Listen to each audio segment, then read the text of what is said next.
Bienvenue dans Décodeur, le podcast qui parle de celles et ceux qui font la déco aujourd'hui.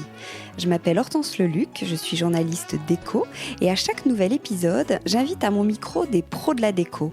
Ensemble, on peut parler savoir-faire, inspiration, tendance, actu, idées déco, envers du décor. Bref, on papote et on enregistre car ici, la déco, ça s'écoute. Si vous venez juste de découvrir cette émission, j'espère qu'elle vous plaira.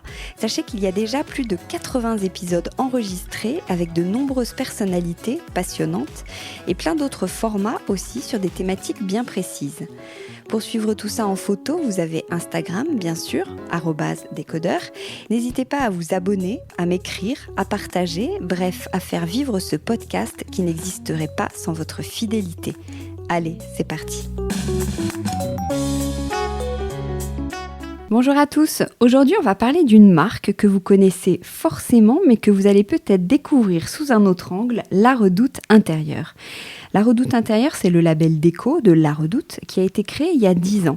L'occasion de faire le point sur cette marque bien aimée parce qu'elle est ancrée dans la réalité. On a tous besoin à un moment ou à un autre d'un produit La Redoute Intérieure. D'une nouvelle housse de couette, d'un coussin ou d'un bougeoir tendance, d'un bureau pour la chambre du grand ou d'un canapé bien fabriqué mais pas trop cher. Dans leur offre, on trouve forcément des produits dans l'air du temps, malins et au bon rapport qualité-prix. On va revenir sur toutes ces notions et à nous ensuite de les mélanger avec d'autres trouvailles, chinées ou pas, pour créer une déco qui nous ressemble et selon nos moyens. Et c'est exactement ça que veut La Redoute Intérieure, accompagner les familles françaises et leur proposer le bon produit au bon moment. Alors, comment font-ils ? Pour en parler, je suis avec Marie Herménoulet, la responsable du style La Redoute Intérieure. Bonjour Marie. Bonjour Hortense. Dis-moi, La Redoute Intérieure fête ses 10 ans, je viens de le dire, déjà 10 ans. Pourquoi à l'époque vous avez voulu créer une marque intérieure ? La Redoute a toujours fait de la maison, depuis très longtemps. La Redoute était connue notamment pour le linge de lit. On faisait beaucoup de linge de lit, beaucoup de textiles. Et puis finalement pour offrir une offre un peu plus ouverte sur la maison, nous faisions aussi quelques canapés, quelques clics-clacs et 3 meubles en pin. Enfin, je résume un peu, mais c'est à peu près ça l'offre. Et finalement, on parlait toujours de La Redoute maison et on s'est dit qu'on pouvait peut-être proposer une offre qui était plus riche autour de notre capital sympathie et aussi de notre qualité qui était déjà présente sur le linge de lit. Moi, j'ai été recrutée il y a 14 ans dans le but justement, à terme, de créer une marque autour de la maison, puisqu'en fait, on m'a demandé de créer le bureau de style. Moi, je n'ai déjà l'univers en fait, de la décoration et de la maison. Et donc, il y a 14 ans, eh bien, j'ai créé une équipe. Et donc, très logiquement, en 2014, on avait déjà commencé à avoir, bien sûr, tous ces prémices, puisque j'avais déjà commencé à étoffer avec mon équipe et puis toute l'équipe des chefs de produits maison. On avait commencé à étoffer la proposition meublante, notamment. Et puis, très, très logiquement, on s'est dit qu'une offre maison et donc de créer aussi une marque. Donc, on a beaucoup cherché. Puis, finalement, La Redoute Intérieure, au pluriel, pour plusieurs intérieurs, s'est imposé.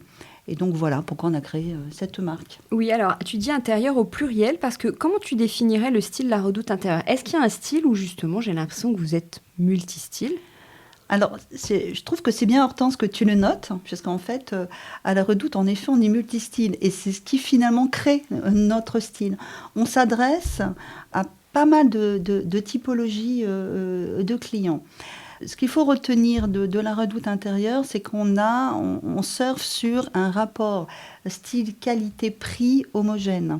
Et tout ça avec un prisme plutôt de sensibilité pour des matériaux, pour des coloris subtils, avec aussi un mot qui nous semble important, qui est la convivialité, puisqu'en fait, nous sommes là pour embellir la vie des familles, et puis aussi pour faciliter la vie des familles, puisque nous proposons des produits qui sont faciles à vivre, qui sont malins, qui sont durables. On part aussi du principe que quand on achète un produit chez nous, il doit rester dans le temps.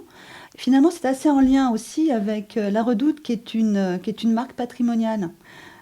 qui est connue, enfin en tout cas moi je la connaissais enfant, je pense que mes enfants la connaissent. C'est une marque qui est connue de tous les Français. Et le patrimonial pour nous c'est extrêmement important. Ça ne veut pas dire on est dans l'air du temps, bien évidemment. On en reparlera hein, forcément, mais l'être dans l'air du temps pour nous c'est important pour rester dans la course et pour rester moderne.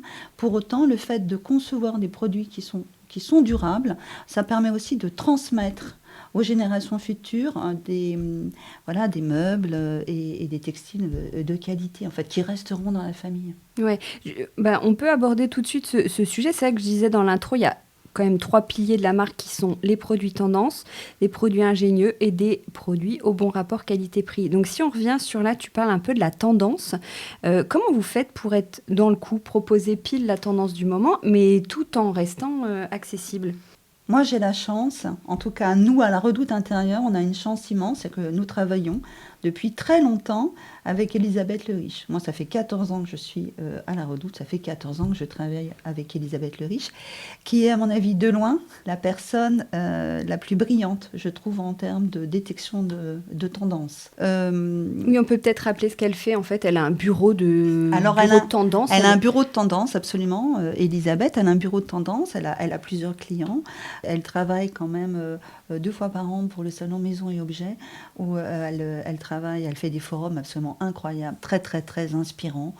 C'est vraiment une grande dame du style et nous on a une chance incroyable parce qu'on travaille vraiment main dans la main avec elle.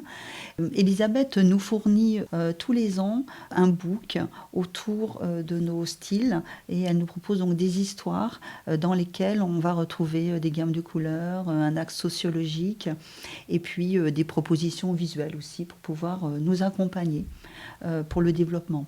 Et donc forcément, ces histoires, ce sont les tendances à venir. Hein. Généralement, ce sont des books que nous avons 1 an et demi avant. Et ça nous permet en tout cas d'alimenter les tendances et d'être toujours là finalement au bon moment. Parce que c'est vraiment ce qui est important. On n'est pas avant, on n'est pas après, on est juste au bon moment. En plus, se rajoute, bien sûr, à l'aide extrêmement précieuse d'Elisabeth, notre curiosité. Hein, c'est-à-dire que ce soit moi, les designers de mon équipe ou encore les chefs de produits, nous passons notre temps à regarder ce qu'il y a autour de nous, que ce soit quand nous allons au cinéma ou bien la sortie d'un livre qui tout d'un coup va déclencher un phénomène sociologique. Je prends juste un exemple, en ce moment L'amour ouf, qui est en train de faire un carton au cinéma. Je pense que c'est une vraie tendance sociologique qui va faire que la tendance des années 80 était en train de revenir années 90 aussi. Bon, là, on est en plein dedans. Les jeunes de 15 ans, actuellement, se replongent complètement, finalement, dans la jeunesse de leurs parents. Et ça, c'est très intéressant.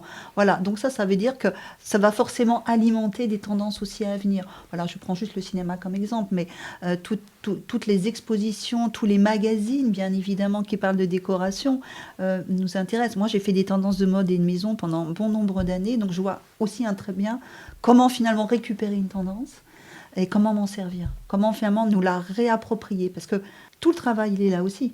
C'est pas tout de se dire « Oh ben tiens, j'ai vu du verre un peu émerger ». C'est quel verre, comment je l'applique, sur quelle matière, en quelle quantité. Voilà, tout ce travail, c'est vraiment un ajustement constant qui est lié, je pense, au savoir-faire des équipes et puis à une forme de sensibilité aussi. Parce que quand on travaille depuis si longtemps pour une marque, on la connaît par cœur et on sait aussi comment ajuster finalement les collections. Alors quand tu dis on, ton équipe, vous êtes combien ? Et je crois qu'en fait vous avez un studio en interne, c'est ça ? Alors, nous avons, tu as absolument raison Hortense, nous avons un studio en interne. Bon, pour la petite histoire, donc moi j'ai été recrutée pour créer le bureau de style en fait, donc il y a 14 ans, tout ça me paraît hier, c'est passé tellement vite. Tant mieux. Oui, ça veut dire qu'on ne s'ennuie pas. Et donc quand je suis arrivée, il y avait une designer textile. Voilà, qui travaillait pour Linge de Lis, ce qui est assez logique, puisque c'était... ça reste d'ailleurs une grande force pour la Redoute Intérieure, mais à l'époque, c'était vraiment ce qui drivait, on va dire, la maison. Et donc, très vite, j'ai recruté un designer meublant. Et donc, maintenant, nous sommes 10, à savoir qu'il y a 4 designers meublants, accessoires, qu'on va appeler 3D. Voilà. Et puis en 2D, c'est-à-dire vraiment en dessin, 4 designers textiles et puis une coordinatrice textile aussi qui m'accompagne, notamment pour tout ce qui est mise en place des scénographies. Voilà. Et vous créez complètement des collections avec ton équipe. Vous dessinez des lignes de mobilier, j'en sais rien, des imprimés, tout part de ton bureau. En effet, tout est fait en interne. Que ce soit donc une ligne de mobilier, que ce soit le luminaire et que ce soit bien sûr les motifs. Alors à noter que quand moi je suis arrivée, étant donné qu'on était au début, on était 3, tu t'imagines bien qu'à 3, on avait quand même beaucoup de mal à tout créer. Donc il y avait une grosse partie de picking en fait proposée par les fournisseurs. Et maintenant, on a un process un petit peu différent, c'est-à-dire qu'il nous arrive aussi de travailler avec des fournisseurs en direct, mais là c'est un peu différent. C'est pas du picking pur, c'est-à-dire qu'on ne se sert pas spécialement sur étagère. On peut travailler avec le fournisseur pour changer une couleur, pour changer peut-être la ligne d'un produit. Donc finalement, ça reste des créations exclusives. Voilà, mais c'est vrai que par contre, on essaie quand même au maximum de partir vraiment de la création vraiment interne, on va dire, de la feuille de papier et du coup de crayon. Et puis, ça c'est pour le meublant. Par contre, en effet, pour tout ce qui est motif, ce qui est intéressant, c'est qu'une fois de plus, quand je suis arrivée, on était tellement peu nombreux qu'on achetait pas mal de dessins, puisqu'il y a des bureaux, il y a des studios qui sont spécialisés dans le dessin textile. Et bien maintenant, on fait presque plus appel en fait à l'externe, puisqu'en fait on est en capacité.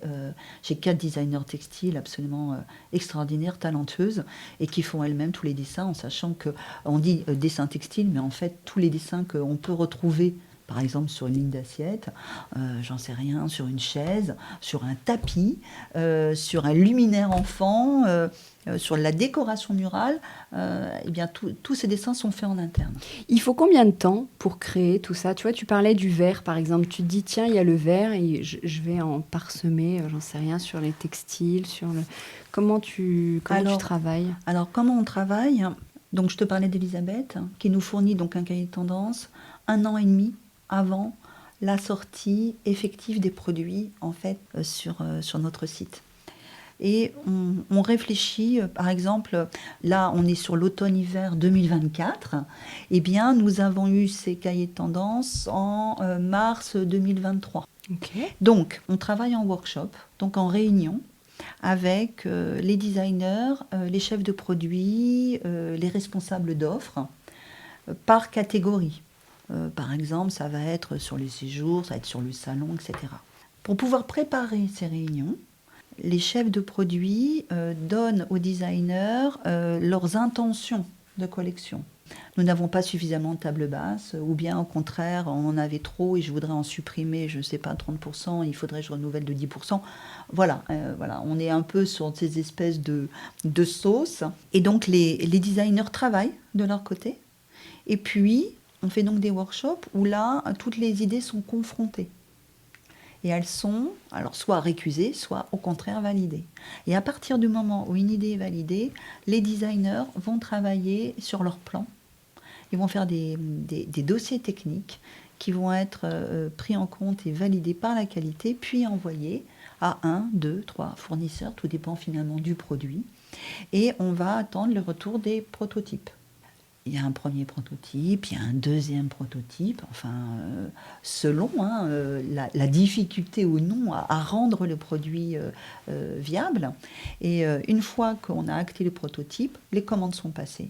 Donc l'objet est fabriqué, puis après il est livré. Et donc c'est pour ça qu'il nous faut à peu près 18 mois pour qu'un produit, finalement de sa conception jusqu'à l'arrivée sur le site, il y a à peu près 18 mois. Ça, c'est pour du meublant. Et ça peut aussi être le cas pour du luminaire, parce que le luminaire, c'est un produit qui est très technique, qui est très normé. Un petit peu, par exemple, comme le mobilier enfant. Le mobilier enfant, c'est extrêmement normé. Tu ne peux pas faire ce que tu veux, puisque, attention à une petite main, une tête, tu vois, ça peut être extrêmement dangereux.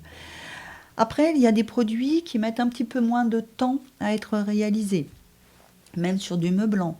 Imaginons que tu décides de faire une nouvelle chaise pour ta collection, tu vas chez le fournisseur et ton fournisseur, il a une carcasse finalement qui te plaît. eh bien, peut-être notre ajout, ce sera d'avoir des pieds un peu différents, d'avoir un revêtement un petit peu différent. Mais là, du coup, tu vas gagner du temps sur la conception du produit. Ça, voilà pour le meublant et le luminaire. Ensuite, le textile et l'accessoire, c'est un petit peu différent. Le textile, on met à peu près 12 mois. C'est beaucoup plus rapide. 12 mois, je dis des bêtises. Oui, c'est entre 6 et 12 mois, plus exactement. Puisqu'en fait, on a aussi des réactualisations au bout de 6 mois des tendances, parce qu'on est beaucoup plus en saisonnalité. Un linge de lit, c'est un petit peu comme des vêtements, si tu veux.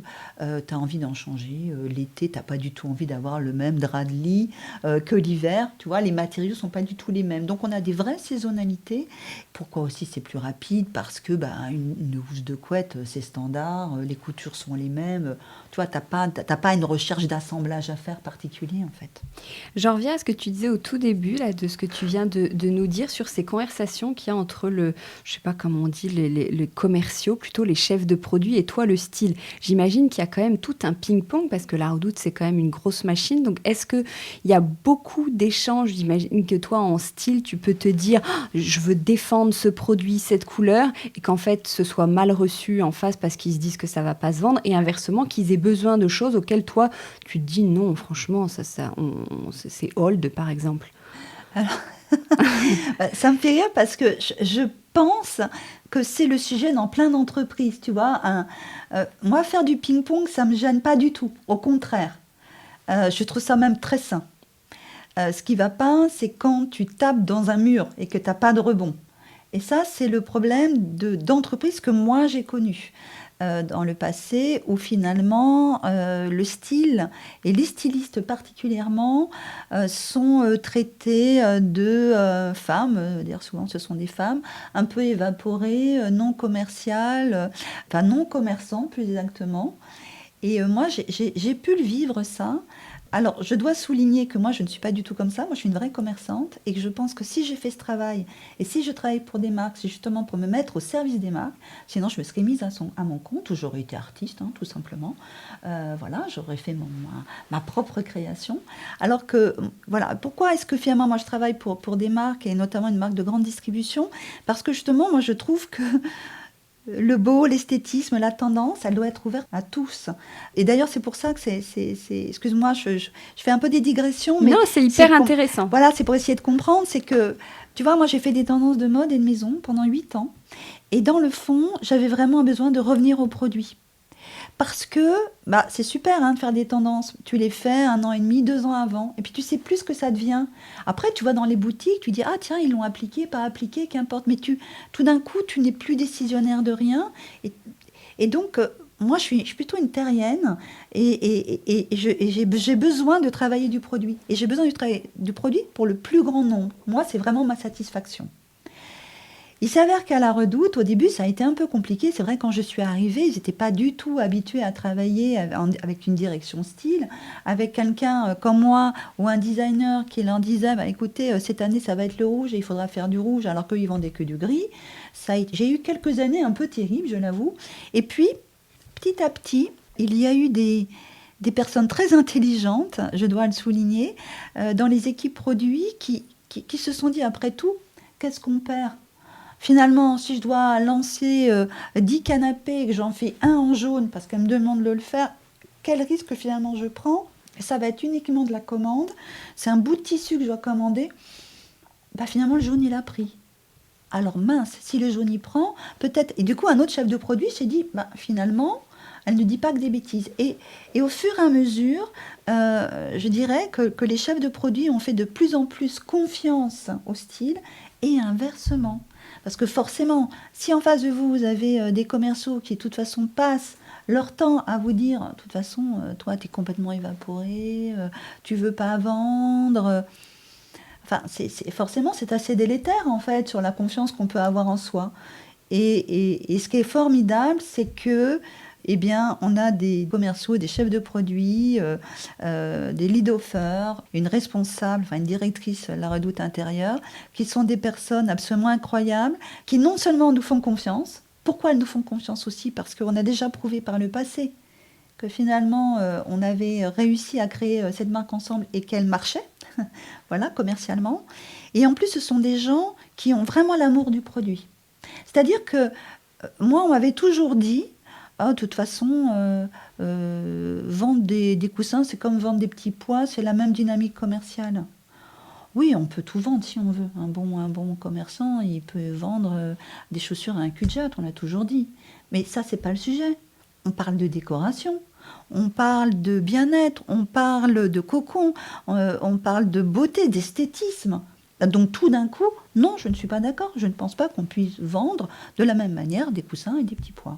Et donc là, en l'occurrence, il y a une équipe de chefs de produits qui sont très concernés par la décoration, qui adorent ça, qui suivent eux-mêmes les tendances. Et donc quand on leur dit que le vert va être à la mode, ils ont déjà fait des salons et ils l'ont vu, le vert. Donc eux, ils sont en capacité de recevoir cette information. Après, pour rebondir sur le début de ta question, forcément, il y a des ping-pong. Oui, parfois, nous ne sommes pas d'accord. Parfois, c'est un chef de produit qui cède. Parfois, c'est un designer qui cède. Moi, j'avoue que je suis un peu là pour faire aussi le juge de paix, pour que finalement, au bout du compte, on arrive à faire une collection qui nous ressemble. De toute façon, une collection qui est imposée à une partie comme une autre, ce sera soit une collection qui sera mal dessinée, soit une collection qui sera mal vendue. Donc, en fait, on n'a aucune raison de ne pas être d'accord, finalement. Alors, tu nous parles de tendances. Quelles sont les grandes tendances pour toi cet hiver? Les grandes tendances, parce qu'en effet, il n'y a pas une grande tendance, il y a plusieurs grandes tendances cet hiver. La tendance qui est vraiment majeure, massive, qui a commencé à pointer son nez il y a déjà 2 ans et qui va continuer, c'est la tendance 70s. Moi, c'est ce que j'appelle en fait une tendance refuge. Il y en a quelques-unes dont je te parlerai après, il y en a d'autres. C'est une tendance refuge. Pourquoi ? Parce que c'est une tendance qui parle aux plus jeunes. D'ailleurs, ce sont les plus jeunes qui la revendiquent. En fait, je pense que c'est une tendance qui est très fantasmée. Les années 70, c'est l'idée de la liberté. Et je trouve qu'actuellement, on est quand même dans un scénario, en tout cas, de vie qui est extrêmement anxiogène. C'est super dur, franchement. Moi, je me dis qu'actuellement, être jeune, c'est quand même pas très facile. Les perspectives sont quand même dures. Et les années 70, c'était ça. C'était cool, les 30 glorieuses encore, le plein emploi, et surtout une forme vraiment de liberté. Il y avait la libération du corps, la libération des femmes, enfin. Et donc, c'est certainement complètement fantasmé, parce que quand on interroge nos parents ou nos grands-parents, je pense que c'était pas tout à fait la réalité. Mais je pense quand même que qui revient à ce que ces années renvoient, c'est quand même ça. C'est que c'était cool. Donc, ça se traduit par des canapés au ras du sol. Ça se traduit par du shaggy à nouveau avec des tapis extrêmement poilus, extrêmement doux. Il y a pas mal de mollesse aussi dans tout ça. C'est mou, c'est pas dur, ça coupe pas. Il y a quelque chose d'extrêmement tendre. Dans tout ça. Le velours, voilà, c'est doux, le côtelé, c'est régressif. Il y a quelque chose de cet ordre-là. Alors, bien sûr, avec des coloris, certains des années 70 qui sont venus, puis d'autres qui sont en train de s'ajouter pour quand même créer une modernité. Notamment les marrons, qui ont été délaissés pendant des années. On a eu énormément de neutres. Les neutres restent, mais là, c'est vraiment des marrons chauds. Voilà, en allant du café latte, en effet, enfin, tous ces tons de café aussi sont extrêmement importants, parce que je pense qu'ils sont chaleureux. Puis bien sûr, on les associe beaucoup à des kakis. On parlait des verts. Le kaki, il est sorti de sa zone militaire pour maintenant investir tous les intérêts. Après, il y a une deuxième tendance, qui est une tendance qui est amusante. Bon, tu vois, Hortense, je parle pas mal de société, mais on sait très bien que les tendances, elles sont inscrites dans les grandes tendances sociétales. Ça s'appelle Archicolor. Et donc, Archicolor, c'est vraiment redonner de la couleur à la vie. Il y a quand même tout ce côté-là, voilà, ras-le-bol de l'amorosité ambiante. Et donc là, on est vraiment sur des coloris qui sont très forts, très vifs, avec des bleus clins, avec des verts prairies, avec des rouges vibrants, voilà, des coquelicots. Tout un aspect aussi assez, alors là plutôt peut-être un petit peu années 80, fin 70, début 80, avec beaucoup de tubulaires. Ah oui, j'ai oublié de dire, les années 70, bien évidemment, le tubulaire et le chrome. Je peux pas oublier que le chrome revient en puissance, mais c'est normal, c'est lié aux années 70. Là, Archicolor, on est vraiment sur du chrome coloré. Il y a quelque chose aussi d'un peu régressif, avec des formes un petit peu enfantines, mais qui sont pas uniquement pour le jeune habitat, qui sont un peu plus adulte aussi dans les formes. Là, on est sur une tendance très contemporaine. Et si on devait continuer sur une autre tendance contemporaine, pratiquement à l'opposé de Archicolor, on a une tendance qui est très très raffinée, qui s'appelle Luxury Lounge, et qui est vraiment une émanation plutôt des années 30, mixée finalement un peu au hall d'hôtel un peu chic, un peu italien comme ça. Donc là, on est principalement sur des coloris plus sourds, sur des matériaux assez chics, le velours notamment, et du noyer. C'est une petite tendance. Enfin, c'est une tendance majeure chez d'autres acteurs, mais c'est une petite tendance pour la Redoute intérieure. Une autre tendance qui, alors elle, est vraiment majeure, si on parlait des années 70, là on est sur une tendance qui s'appelle Serenity. On est sur plutôt du chêne, du bois moyen. Et c'est une tendance qu'on a appelée Japandi, c'est-à-dire c'est vraiment le mix entre le scandinave et le Japon. Donc on est sur une espèce de minimalisme organique. Et ça c'est intéressant, on a vraiment eu l'organique, on a eu le minimalisme vraiment japonais, on mixe les deux pour ce style Japandi. C'est aussi une tendance refuge, c'est une tendance qui est très cocooning. C'est une tendance pour les familles. On se rassemble autour de la table en chêne. On mange dans des assiettes qui sont émaillées. On a quelque chose qui est aussi un peu patrimonial, même si c'est une tendance très contemporaine. Et puis, il y a une autre tendance que je trouve pour le coup extrêmement importante, qui est encore autre chose, qui est une tendance très patrimoniale, qui s'appelle Happy Brock. C'est quelque chose que je trouve très, très intéressant parce que c'est un mélange de genres. C'est le mélange aussi entre le scandinave et l'anglais. On est sur une tendance plutôt cluttercore, d'accumulation, de mix. Et ça, on y reviendra certainement sur le style de la Redoute. Mais je trouve que c'est important, le mix and match. C'est comment, finalement, avec cette tendance à Pibroch, comment je mixe des produits qui sont nouveaux, des produits qui sont anciens, des produits qui ont des meubles qui ont peut-être appartenu à mes grands-parents pour créer une identité unique. Un univers unique. Et je trouve que Happy Brock, avec ses coloris ici assez frais, un peu anglais, participe en fait à cette grosse tendance. Et à l'inverse, est-ce qu'il y a une tendance qu'il faut qu'on oublie là en 2025 ou que toi, tu as trop vu et là, on tire un trait dessus? Hortense, s'il y a une tendance que j'aimerais oublier parce qu'on l'a tellement vu, c'est le tapis berbère. Ah! J'avoue que le tapis berbère, on en a vendu énormément. Tout le monde en a eu chez soi. Alors c'est de l'ethnique, hein. Nous on propose toujours, on a toujours une tendance ethnique, hein. On a toujours une bien évidemment, d'ailleurs qui est assez modernisée, mais je crois que j'en ai tellement vu, je pense que notamment le jute anti-sépla a pris le pas et je trouve ça bien plus intéressant. On arrête. On arrête. Dans ces tendances dont tu viens de nous parler, on va aborder le deuxième grand pilier de la marque qui est, on parlait de produits ingénieux.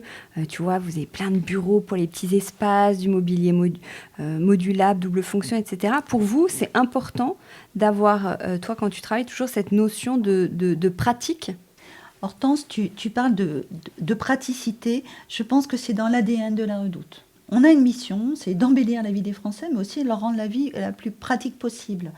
Nous avons été les premiers à faire parvenir des produits, des vêtements, des produits désirables à toutes les familles de France, même celles qui étaient le plus éloignées des villes finalement. On a toujours livré toute la France. Donc, et ça c'est la Redoute, ça c'est l'ADN presque de la Redoute. Donc la Redoute intérieure, forcément, c'est aussi dans son ADN, d'avoir des produits qui doivent être faciles à vivre. Et en cela, on a labellisé finalement toute une gamme de produits qui s'appelle les ingénieux, parce qu'en fait, ils portent très bien leur nom. Ce sont des produits qui sont souvent 2 en 1. Je vais prendre un exemple. On a un bureau qui s'appelle Matteo, qui est un succès chez nous. Et à première vue, c'est une jolie armoire donc, qui se ferme avec un joli tressage. Et quand on l'ouvre, finalement, on peut déployer un bureau. Donc là, on est complètement dans la plateforme de marque, enfin de l'ADN de la Redoute intérieure. C'est-à-dire, on est gain de place, donc on est pratique. On est facilitateur finalement, mais on est aussi complètement esthétique. Puisqu'une fois fermé, ça ne prend pas de place et ça reste très joli. Et il y a quelque chose d'un peu astucieux, voilà, du bureau qui est un peu caché. On voit très bien qu'avec l'essor du télétravail, on a justement réfléchi à quelque chose de cet ordre-là, parce que dans le fond, maintenant tout le monde a besoin d'un bureau à la maison. Donc voilà, ça c'est un exemple. On en a plein d'autres. On en a un, le canapé Beryl, à son dos, et bien finalement on y a ajouté une table avec 2 poufs, c'est-à-dire que ça peut faire un bureau, ça peut aussi être une table à manger, pour les petits espaces notamment. C'est-à-dire qu'on est quand même très conscient que beaucoup de personnes habitent en ville et beaucoup de personnes vivent dans des petits espaces. Que fait-on pour leur rendre la vie un peu plus agréable, mais en ne lésinant jamais sur le design? Ça, c'est extrêmement important pour nous. Parce que tu disais, on a une mission qui est d'embellir. Alors, on est carrément sur une mission d'embellir la vie des Français. Mais c'est vrai que votre signature, j'avais noté, c'est Vivre le beau. Ça veut dire quoi, Vivre le beau? On a une nouvelle signature qui s'appelle Vivre le beau, mais qui est en effet complètement en lien avec embellir la vie des Français. Finalement, dans le beau, il y a l'idée de retrouver l'envie. C'est aussi retrouver le désir dans un monde en crise. J'en ai déjà, j'ai l'impression peut-être trop parlé, mais enfin, je pense que c'est une évidence. Et donc, on est vraiment dans le beau qui fait du bien, c'est-à-dire comment finalement, comment on partage. Avec, par exemple, nous, on fait énormément de tables à rallonge. Les tables à rallonge, c'est pour recevoir des gens. Donc voilà, c'est le beau aussi, une table qui est belle, mais qui permet aussi la convivialité. Donc c'est le beau qui fait du bien. Le beau, ça procure aussi une émotion, je trouve, qui est proche de l'intime. Et en cela, je trouve ça très intéressant comme notion, puisque finalement, l'intérieur de chacun, c'est de l'intime. C'est comment je vais faire en sorte de me créer un cocon et un univers qui me ressemble, qui ressemble à ma famille et dans laquelle ma famille est bien. Et ça, je pense que c'est absolument indispensable. Donc vivre le beau, c'est ça. C'est vraiment se faire du bien. C'est aussi un beau, bien sûr, accessible. Ça, on en a déjà parlé. Et puis, bien sûr, le beau qui crée du lien. Et c'est le beau, c'est dans l'idée de démocratiser le design. Tu as utilisé ce mot tout à l'heure. Oui, alors absolument. Alors, c'est vrai que moi, je dis souvent ça, démocratiser le design. C'est toujours un peu présomptueux, je trouve, parce que finalement, qu'est-ce que ça veut vraiment dire, démocratiser? Est-ce que vraiment on démocratise? Est-ce que le design a besoin d'être démocratisé? En plus, quand on dit le design, c'est complètement galvaudé, finalement, parce que les designers vous diront tout est design, le design ne veut plus rien dire. Le design, c'est le dessin, enfin, voilà. Bon, une fois ces considérations passées, démocratiser le design, pour autant, ça veut dire rendre accessible peut-être des tendances qui pourraient paraître un peu pointues, qui ont émergé dans certaines marques qui peut-être ont proposé des produits hors de portée de certaines bourses, puisqu'il y a des produits qui parfois sont très chers, avec des matériaux aussi très chers, et finalement, à la Redoute, c'est comment on prend des tendances, on les remouline, on les retravaille, avec des matériaux accessibles pour que justement le produit qui faisait vraiment envie, tout d'un coup, il soit accessible au plus grand nombre. En fait, je pense que c'est ça qui nous intéresse. Je prends un exemple très simple. Là, on a bien vu que tout le sujet de la moumoute, de la peau de mouton, c'était complètement dans l'air du temps. C'est venu notamment du vêtement. Très souvent, d'ailleurs, les matériaux viennent du vêtement et après, on les retrouve sur la maison. Avant, ça prenait 2 ans. Maintenant, on va dire qu'en quelques mois, les choses... donc, ça s'est raccourci, en fait, ce temps. Et bon, pour revenir sur le mouton, finalement, le mouton, ça peut être un peu luxueux. Même quand c'est du faux mouton, ça peut être luxueux. Eh bien, la technologie a fait qu'on a commencé à travailler peut-être des revêtements qui étaient peut-être un petit peu plus rares. Peut-être un petit peu moins de matière. Peut-être que dedans, il y avait des matériaux qui coûtaient un petit peu moins cher pour que tout d'un coup, ce vêtement, ou en tout cas ce coussin extrêmement désirable dans une autre marque, devienne aussi désirable et plus accessible. Oui, parce que j'allais dire, le troisième pilier, c'est ce bon rapport qualité-prix. C'est un sujet qui est important. Comment vous réussissez à proposer ces prix si compétitifs? C'est sur les... Forcément, pour avoir des prix compétitifs, tu joues sur les quantités. Quantité et ton potentiel de vente. Forcément, tu ne vas pas avoir les mêmes prix d'achat chez un fournisseur quand tu vends 100 pièces ou quand on vend 1 million. J'exagère, je fais un grand écart exprès. Mais bien évidemment, à la Redoute intérieure, on vend beaucoup de quantité. Donc ça nous permet aussi d'avoir des prix d'achat qui sont certainement plus intéressants qu'une petite marque, par exemple, qui n'aurait pas la même capacité à vendre que nous. Ça, c'est le premier point. Le deuxième point, eh bien, nous avons des partenaires des partenaires, quand je dis des partenaires, des fournisseurs depuis très très longtemps, qui nous font confiance, à qui on fait confiance, et forcément on a aussi, du coup, qui dit partenariat privilégié, dit aussi forcément des prix privilégiés entre nous. Ensuite, il y a des produits que nous faisons travailler en Europe, d'autres que nous faisons travailler aussi en Asie, pour de simple et bonne raison que, par exemple, si tu veux travailler le rotin, qui est un matériau qui reste à la mode, hein, il y a eu énormément de rotin, bon, il y en a un petit peu moins maintenant dans les tendances, mais ça continue, eh bien, si tu veux travailler ce genre de matériau, tu as plutôt intérêt à le travailler là où il pousse. Et il pousse en Asie du Sud-Est, il pousse au Vietnam, par exemple. Donc, c'est intéressant aussi de faire travailler des gens dans leur communauté au plus près de la matière première. Ça n'aurait pas de sens, par exemple, de faire pousser des choses dans des pays là où ça ne devrait pas pousser. Enfin, ce que je veux dire, c'est que on arrive comme ça à avoir ces prix par finalement tout ce combo. Oui, j'allais dire où sont fabriqués vos produits, mais c'est selon j'allais dire les secteurs, le type de produits, ils ne sont pas forcément fabriqués au même endroit? Ah non, non, non, les zones d'approvisionnement ne sont pas du tout les mêmes en fonction des produits. Ce dont je te parlais, il y a certains pays où en effet la matière première, elle est là-bas. Il y a aussi des pays qui ont des savoir-faire très particuliers. Le tressage de matière naturelle, on sait très bien que l'Asie du Sud-Est l'Indonésie, le Vietnam, ont un très grand savoir-faire. Le tapis en laine teuveté, l'Inde sait très bien le faire. Nous avons aussi, on travaille aussi énormément, par exemple, la céramique avec le Portugal, qui a un savoir-faire ancestral de la céramique. Et puis à côté de ça, on travaille aussi énormément avec l'Europe, notamment pour tout ce qui est meubles en bois. Donc l'Europe, ce sont des zones, ça peut être les pays baltes notamment, ou la Pologne, qui ont des forêts incroyables, avec toutes les variétés d'arbres. Donc vraiment, l'idée, c'est d'être le plus juste possible pour travailler avec des entreprises qui ont généralement les matières premières. Vos canapés, je crois, par exemple, sont fabriqués pas très loin. Là, on est à Roubaix. Je trouve que c'est intéressant que tu me parles justement des canapés, puisqu'en fait, 40% de nos canapés sont fabriqués à moins de 10 km de Roubaix, chez un fournisseur historique de la Redoute. Et si on parle d'une made in France et made in Europe, 30% de l'offre aujourd'hui est made in Europe ou made in France. Parce que vous avez un engagement éco-design. Je crois que par exemple, il y a Marie Guillemot qui est arrivée et qui est responsable RSE. Bien évidemment, les designers qui travaillent pour la Redoute intérieure réfléchissent au montage notamment des meubles. Finalement, c'est se dire qu'est-ce qui va être le plus vertueux pour pouvoir ensuite recycler.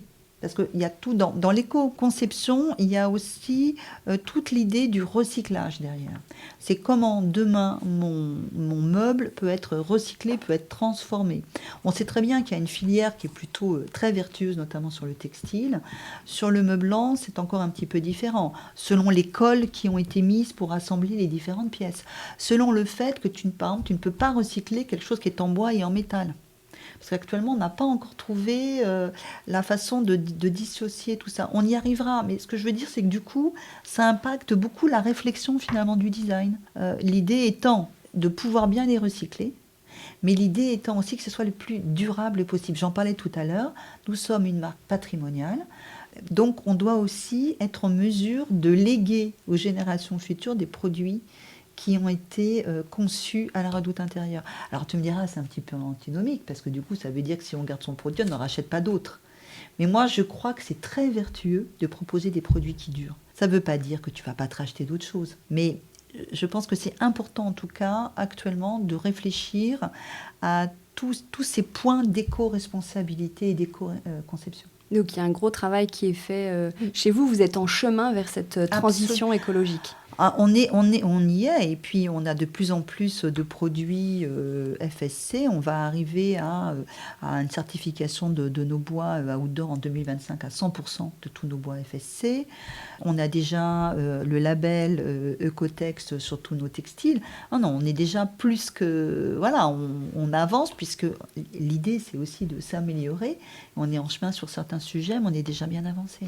Oui, et puis de toute façon, j'imagine que vous avez toujours cette problématique de prix. aussi, le retail aujourd'hui, c'est pas forcément évident. Vous qui êtes une marque qui est plus accessible, est-ce que tu le ressens aussi ou justement, comme vous êtes plus accessible, c'est le marché est un peu en votre faveur, tu vois ce que je veux dire? Oui, je vois très bien ce que tu veux dire. Oui, Hortense, je vois très bien ce que tu veux dire. C'est dur pour moi de répondre à cette question parce que le marché s'est tendu, je trouve, sur les deux extrêmes. Pourquoi ? Parce que on voit bien que dans notre société, il y a des gens de plus en plus riches et des gens de plus en plus pauvres. Alors que le gros, finalement, ce sont des gens qui sont ce qu'on appelle des familles, on va dire, moyennes. Et nous, on s'inscrit, en effet, pour ces familles-là. Le marché est un peu tendu, c'est vrai. Pourquoi ? Parce qu'on a eu le Covid et les gens se sont beaucoup équipés pendant le confinement. Et donc là, ils se sont complètement rééquipés. Donc finalement, il ne faut pas se leurrer. Une fois que tu as acheté un canapé, tu ne vas pas racheter ton canapé 2 ans après ou 4 ans après. Tout le challenge finalement d'une marque comme la nôtre, c'est de rester compétitive bien sûr, mais de rester désirable. Et que finalement, peut-être que les familles ne vont pas racheter de canapé, mais elles pourront toujours continuer à se faire plaisir en achetant des coussins, en achetant des tapis, en achetant de la décoration, en achetant de l'art de la table. Enfin, toute la décoration finalement qui entoure le gros meublant. Et en cela, je dirais que nous, on arrive plutôt bien à faire cet exercice. Là où en effet d'autres enseignes peut-être plus chères ou peut-être un peu plus de mal parce qu'elles sont moins diversifiées, on va dire, en termes d'offres et en termes de style surtout. Et ça, je tiens vraiment à le noter, le fait qu'on soit notre style soit un peu multistyle nous permet de toujours pouvoir rebondir et d'accéder finalement au goût de tous les Français. Dans la grande famille La Redoute, tu en parlais tout à l'heure en termes de style, il y a aussi AMPM. Alors, on pose souvent la question, quelle est la différence entre les deux ? La différence entre La Redoute intérieure et AMPM, on nous pose souvent la question. AMPM, c'est une marque de La Redoute et qui a fêté ses 25 ans, donc beaucoup plus ancienne que La Redoute intérieure. AMPM, c'est un positionnement qu'on va dire plutôt premium, qui s'adresse finalement à des femmes CSP+, un peu plus expertes aussi. On est sur une offre qui est plus sélective, on a un parti pris qui est plus contemporain et surtout AMPM propose des tendances émergentes qui n'ont pas encore été connues de tous, avec des matériaux qu'on va dire plus upgradés, en tout cas que La Redoute intérieure. Ok, très clair. L'un des derniers sujets que je voulais aborder avec toi, c'était les collabs, parce que vous avez énormément de collabs. Pourquoi déjà faire des collabs, des collaborations avec des marques ? La Redoute intérieure, nous sommes une marque fille de La Redoute. Et La Redoute a toujours fait des collaborations. Emmanuel Kahn, Yves Saint-Laurent, on s'en souvient. Il y a toujours eu des grosses collaborations, notamment avec le prêt-à-porter. Donc nous, très naturellement, finalement, en créant notre marque maison, on s'est dit qu'on allait continuer en fait à travailler des collaborations maison. Et donc, ça nous permet surtout d'explorer d'autres univers et de proposer, une fois de plus, une démocratisation, alors là, pour le coup, du design et des grandes marques pour nos familles. On a travaillé avec des gens très célèbres, des Sam Baron, qui, à l'époque, a amené avec lui ce qu'on a appelé Sam and Friends, c'est-à-dire des Margot Keller avant qu'elles soient connues, Guillaume Delvin, par exemple, qui maintenant sont des grands noms du design. Et puis, on a travaillé avec Sarah Lavoine, et plus récemment avec des femmes comme Louise Micha ou encore Jamini, qui sont des collections soit de prêt-à-porter, soit plutôt de textile, de textile maison. Et ça nous permet aussi d'enrichir aussi notre offre, notre proposition en tout cas pour nos clients. Et alors, comment vous travaillez ? Ils ont carte blanche ? La plupart du temps, oui, ils ont carte blanche, justement. Ce qui est intéressant, c'est finalement, soit on va les chercher, soit ils viennent à nous. Et les deux finalement existent et c'est plutôt plaisant quand on a quelqu'un qu'on aime beaucoup et qui nous dit qu'ils ont envie de bosser avec nous. On trouve ça généralement très flatteur. Oui, ils ont carte blanche, bien sûr, dans la limite de l'accessibilité prix pour nous, en fait. J'aime beaucoup les cadres, parce que je trouve que quand on est dans un cadre, on fait ce qu'on veut. Et donc, on leur donne des cadres, on leur donne des cadres de prix, on leur donne des cadres peut-être de matière. Et puis, à l'intérieur de ça, ils s'expriment et puis on travaille, on avance ensemble, finalement. Est-ce qu'il y a des bestes, La Redoute intérieure ? Eh bien, écoute, le bureau Mathéo dont je te parlais tout à l'heure, qui est ce bureau caché avec cette canne de rotin, lui, c'est un best. On a aussi la table Douve, qui est une table avec ses pieds en arche inversée, pour ne citer que. Et oui, on en a, Oui, vous en on avez en a plein. plein. Ouais. Impossible à résumer en 2 secondes. Oui. Et vous avez plusieurs boutiques, La Redoute Intérieure. Quand on a un énorme site comme vous, à quoi ça sert d'avoir des boutiques? C'est pour voir les produits en vrai? Alors, on a des boutiques, en effet. On a des boutiques en propre, notamment celle qui se trouve dans le 2e à Paris, rue d'Uzès. Et puis, on en a aussi dans le quartier de Groslay à Lyon. Et on a aussi des corners systématiquement dans tous les Galeries Lafayette qui sont nos propriétaires. Alors, je suis assez convaincue de la triangulaire que sont le site, bien évidemment, qui est notre site marchand principal, le catalogue et puis le magasin. Puisqu'en fait, je crois que les 3 relaient des choses différentes. Le site, c'est vraiment un site vraiment marchand où on voit l'entièreté de notre offre. Un catalogue, c'est pour pouvoir s'inspirer. Et un magasin, c'est pour pouvoir vérifier la qualité. Et aussi se faire conseiller, parce que je pense que c'est très important. On a des vendeurs conseillers extraordinaires qui connaissent très très bien la collection et qui, en effet, du coup, peuvent aussi passer les commandes, en fait, parce que c'est pas le tout. Il y a certaines personnes qui sont un peu perdues, qui savent pas très bien quand est-ce qu'ils vont être livrés. Eh bien, ils sont rassurés quand ils viennent en boutique. Sur le côté plus perso, on arrive à la fin du podcast. Juste 2-3 petites questions. Toi, tu n'as que des produits La Redoute Intérieure chez toi ou pas forcément? Alors, ce serait mentir que de dire oui. En fait, si tu veux, je ne peux pas prôner le mix and match et n'avoir qu'une seule marque chez moi. Chez moi, il y a plusieurs choses. Hein. Alors, j'ai beaucoup de produits à La Redoute Intérieure. J'ai aussi des produits à MPM, bien évidemment. Et puis, après, j'ai énormément de produits qui ont été, que j'ai soit trouvés dans des brocantes, que j'ai pu aussi acheter voilà, sur d'autres marques. J'ai un petit fauteuil IMS, par exemple, parce que pour moi, c'est une icône du design. Donc, j'aime bien aussi avoir quelques pièces comme ça, très fortes. Et puis après, j'ai beaucoup de produits qui viennent de mes grands-parents, de mes parents. Donc, c'est un joyeux mélange. Et parmi tous les styles que tu as évoqués tout à l'heure, est-ce qu'il y en a un qui a ta préférence? Alors, celui qui a ma préférence, je pense que c'est Happy Broc. C'est ce qui, me ressemble le plus. Parce que justement, il y a l'idée de la brocante dedans, il y a l'idée du mix and match. Et voilà, moi, j'adore mixer un buffet très contemporain et mettre dessus des verres Saint-Louis en cristal. Et à côté de ça, un petit cadre en velours avec une photo de mes enfants. Voilà, j'aime tout mélanger. Donc, Happy Broc, c'est vraiment pour moi. Puis c'est joyeux. Moi, j'aime bien les décorations joyeuses. Surtout en ce moment. Surtout en ce moment. Dernière question, si tu faisais un dîner autour de cette table dont tu parlais tout à l'heure, la table Douve, là, Oui. qui est une table sculpturale, si tu faisais un dîner avec 6 personnalités, décédées ou pas, connues ou pas, qui seraient-elles? Alors ça, c'est une très bonne question. Merci de l'avoir posée. Merci à toi. Merci de l'avoir posée. Eh bien, je crois d'emblée, déjà, je mettrais que des créatifs. Non pas que j'aime pas les autres, hein, j'aime bien les mathématiciens. Il y en a qui sont très créatifs en faisant des mathématiques, mais je vais plutôt inviter des gens voilà, qui ont un peu une vision aussi de l'esthétisme. Par exemple, une designer comme Charlotte Perriand. J'aimerais beaucoup discuter avec cette femme. Elle n'est plus de ce monde, malheureusement, mais de me dire comment elle a réussi dans un milieu d'hommes aussi, ça m'intéresse. Après, j'aime énormément les écrivains. Moi, j'ai une passion pour les livres, donc je vais être à plus de 6, hein, mais je vais te le dire très rapidement. Par exemple, une Tiffany McDaniel, je trouve que c'est une écrivaine absolument incroyable. Une Amélie Nothomb, je pense que c'est l'intelligence personnifiée. Je mettrais forcément quelqu'un qui fait de la peinture, et moi, je mettrais Fanny Vanois, qui est une peintre. J'ai des peintures chez moi d'elle que j'apprécie particulièrement. En plus d'être une excellente artiste, c'est une excellente personne qui est très sympa. Un réalisateur, ce serait Jacques Tati, pour sa folie douce, sa sensibilité, son côté lunaire qui, moi, me fait absolument hurler de rire. Ennio Morricone, qui nous a quittés, qui pour moi était l'un des plus grands compositeurs qui ait jamais existé, et qui a réussi à magnifier la trompette comme personne. Et moi, c'est mon instrument préféré, la trompette. Voilà, ça fait rire tout le monde, mais moi, Ennio Morricone, il a réussi à mettre ça à rendre ça absolument flamboyant. Puis il y a je crois que je mettrai aussi une femme dont j'apprécie le parcours, que j'ai découvert il y a peu, humainement, je vous le dis, enfin personnellement, qui s'appelle Delphine Plisson.